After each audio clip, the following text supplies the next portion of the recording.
श्यामपुर गांव में एक घर था जहां सालों से कोई नहीं रहता था, लेकिन उस घर के सामने गांव के सारे लोग अपने अपने घर से रोटियां लाकर रखते हैं और थोड़ी ही देर में वो रोटियां गायब हो जाती है।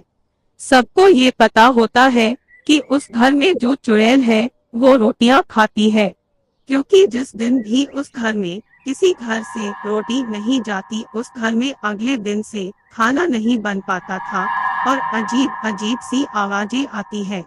एक दिन एक परिवार गांव में नया आता है।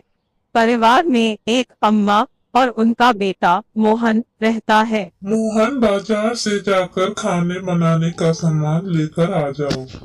ठीक है माँ, जाता हूँ। और मोहन सामान लेकर आता है और माँ खाना बनाने में जुट जाती है। वो लोग गांव में नए रहते हैं और उन्हें कोई बताता भी नहीं है कि उनको उस घर के सामने रोज रोटी रखना है। अब अम्मा खाना बना देती है और मोहन और अम्मा खाना खाकर सो जाते हैं। अगले दिन सुबह जब अम्मा खाना बनाने जाती है तो जैसे ही रोटी बनती है गायब हो जाती है और अजीब सी आवाजें आती हैं। मोहन, मोहन, हाँ अम्मा, क्या हुआ? मैं रोटियां बना रही हूँ और रोटियां गायब हो रही हैं और अजीब सी आवाजें भी आ रही हैं, जैसे कोई हंस रहा हो।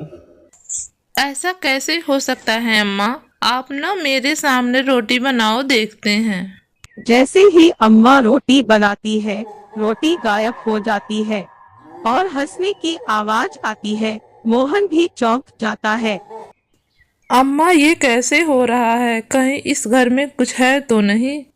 दोनों घबरा जाते हैं और गांव के मंदिर में जाते हैं और पंडित से पूछते हैं कि उनके साथ ऐसा हो रहा है। बेटा, गांव के बीचों बीच एक घर बना है। रोज उस घर के सामने दो चार रोटी सुबह शाम रख दिया करो, तुम्हारी परेशानी दूर हो जाएगी। और हाँ, उस घर के सामने जाकर कहना कि खाना बनते ही रोटी सबसे पहले इस घर के सामने रख कर जाओगे। लेकिन पंडित जी, ऐसा क्यों? मोहन के पूछने पर पंडित जी बताते हैं कि बहुत समय पहले की बात है। इस घर में एक औरत रहती थी। उसके घर में खाने के लिए कुछ नहीं था और उसके पास कोई काम भी नहीं था, तो वह लोगों के घर से रोटियां चुरा लेती थी। एक दिन उसने सरपंच के घर से रोटी चुराई और सरपंच ने उसे ऐसा करते पकड़ लिया। इसके बाद सरपंच ने उसको सजा दी कि उसे कोई खाना नहीं देगा और उस घर में उसे बंद करवा दिया। उसकी उसी घर में मौत हो गई और उसके बाद वो चुड़ैल बन गई और तब से ही उसके घर के सामने सबको रोटी रखना पड़ती है। जो ऐसा नहीं करता उसको वह बहुत परेशान करती है। तो आप लोगों ने कुछ किया नहीं कि उसको इस योनि से मुक्ति मिल जाए? हमने बहुत कोशिश की, लेकिन वह इस गांव से जाने को तैयार ही नहीं है। ठीक है पंडित जी।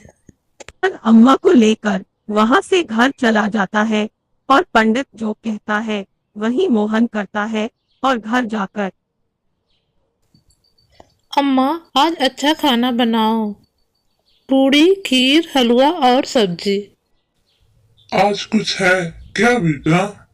नहीं अम्मा, बस आप कुछ अच्छा खाना बनाइए रोज रोज और मुझे एक थाली परोस कर दे दीजिए। ठीक है बेटा। को कुछ नहीं समझ आता कि मोहन क्या कर रहा है। आप परेशान मत हो अम्मा, सब ठीक है। मैं ये खाना इसलिए बनवा रहा हूँ कि जब हम रोटी वाली चुड़ैल को ये खाना खिलाएंगे तो उसे कितनी खुशी होगी। हाँ बेटा। अब मोहन थाली लेकर जाता है और रोटी वाली चुड़ैल के घर के बाहर बैठ जाता है और कहता है कि चुड़ैल अम्मा, बाहर आओ। मैं तुम्हारे लिए पकवान लाया हूँ और मैं तुमको अपने हाथ से पकवान खिलाऊंगा अम्मा। इतने में चुड़ैल मोहन के सामने आती है और मोहन उसको खाना खिलाता है और सारा गांव उसको देखता है और मोहन रोज चुड़ैल को पूछता है कि उसको खाने में क्या खाना है और रोज उसको अच्छे अच्छे पकवान खिलाता है। एक दिन चुड़ैल अम्मा, ये बताओ तुम यहाँ अकेले कैसे रह लगती हो? तुमको बुरा नहीं लगता? लगता तो है, लेकिन मेरे साथ कौन रहेगा बेटा? आप वहाँ क्यों नहीं चली जाती जहाँ आप जैसे ही लोग हों? हाँ बेटा, बात तो सही कह रहे हो। हाँ अम्मा, वहाँ आपको अच्छा लगेगा। एक काम करो बेटा, वो लोटा है मेरे घर के अंदर, उसको जाकर नदी में बहा दो, मुझे मुक्ति मिल जाएगी। अब मुझे इस गांव से और गांव वालों से कोई परेशानी नहीं है। ठीक है अम्मा। मोहन ऐसा ही करता है और पूरे गांव को रोटी वाली चुड़ैल से मुक्ति मिल जाती है।